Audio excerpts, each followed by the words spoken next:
தென் தமிழகத்தில் மிக முக்கிய ஒரு மாவட்டமாக இருந்து வருவது மதுரை மாவட்டம். மதுரை என்றாலே அனைவருக்கு சட்டென்று நினைவுக்கு வருவது அருள்மிகு மீனாட்சி சுந்தரேஸ்வரர் ஆலயம்.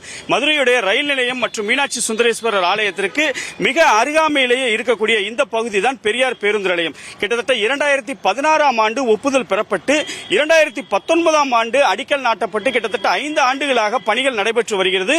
ஒருபுறம் பேருந்து நிலையமாகவும் மறுபுறம் ஷாப்பிங் காம்ப்ளெக்ஸாகவே கட்டுமான பணிகள் நடைபெற்று வந்த நிலையிலே கடந்த வருடத்திற்கு முன்பாக தமிழக முதல்வர் அவர்கள் சென்னையிலிருந்து மதுரைக்கு வந்தபோது மதுரையில் காணொலி காட்சி மூலமாக இந்த பேருந்து நிலையத்தை அவர் பயன்பாட்டிற்கு கொண்டு வந்தாலும் தற்போது நாம் பார்க்கக்கூடிய இந்த காட்சி, அதாவது காம்ப்ளெக்ஸ் பேருந்து நிலையமாக இருக்கக்கூடிய இந்த பகுதியில் பன்னாட்டு உலகத்தரம் வாய்ந்த பகுதியாக கட்ட வேண்டும் என்ற முனைப்போடு இந்த பகுதியை பார்த்தோமேனால் அமைச்சர் பழனிவேல் தியாகராஜன் அவர்களுடைய தொகுதியாகவும் இருக்கிறது.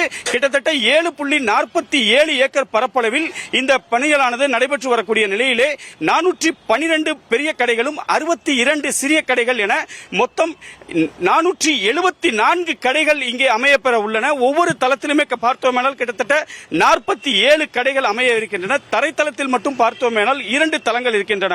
தரைத்தளத்திலே கீழ்த்தளத்துடைய முதல் தளத்தில் 371 கார்கள் நிற்கக்கூடிய வசதியில் 23,586 சதுர அடி பரப்பளவில் 234 பெரிய கடைகளும் 62 சிறிய கடைகளும் அமைய உள்ள நிலையிலே தரைத்தளத்திலிருந்து கீழ் 2வது தளம் பகுதியில் கிட்டத்தட்ட 23,611 சதுர அடி பரப்பளவில் 4,865 2 சக்கர வாகனங்கள் அமையப்பெற உள்ளன. தரைத்தளத்தில் 37 கடைகள் என முதல் தளம், 2வது தளம், 3வது தளம் என ஒவ்வொரு தளத்திலுமே முழுவதுமாக குளிரூட்டப்பட்ட வசதிகளோடு இந்த பகுதி முழுவதுமாக அமையப்பெற வருகிறது. அதே போன்று பார்த்தோமேனால் எலக்ட்ரிக் சாதனங்கள் பொருத்தக்கூடிய பணிகளானது தற்போது நடைபெற்று வரக்கூடிய காட்சிகளை நாம் பார்த்து வருகிறோம்.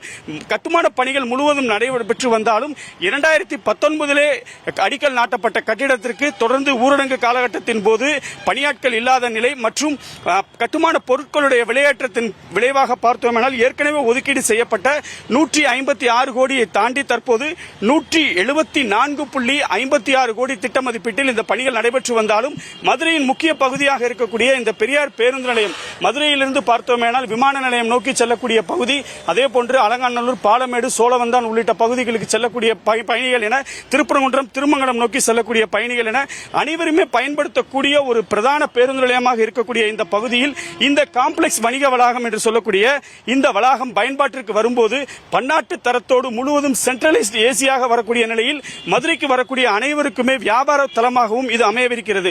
அதே போன்று முழுவதுமாக மின்தூக்கி மற்றும் நகரும் படிக்கட்டுகள், தாய்மார்கள் பாலூட்டும் அறை என அனைத்து வசதிகளையும் கொண்டு தயார் செய்யப்படக்கூடிய இந்த வணிக வளாகத்தின் பயன்பாடு எப்போது வரும் என ஒட்டுமொத்த மதுரை மக்கள் எதிர்பார்த்துக் கொண்டிருக்கிறார்கள். ஸ்மார்ட் சிட்டி திட்டம் என்று சொல்லக்கூடிய பொலிவுறு நகர திட்டத்தின் கீழ் 5 ஆண்டுகளாக நடைபெற்று வரக்கூடிய இந்த கட்டுமான பணிகளின் பார்த்தோமேனால் தற்போது மின்சாரத்துறை அந்த பணிகளானது தற்போது நடைபெற்று வருகிறது. விரைவில் மக்கள் பயன்பாட்டிற்கு வரும் என்ற எதிர்பார்ப்பில் மக்கள் காத்திருக்கிறார்கள். செய்திகளை உடனுக்குடனும் துல்லியமாகவும் தெரிந்து கொள்ள சப்ஸ்கிரைப் பண்ணுங்க.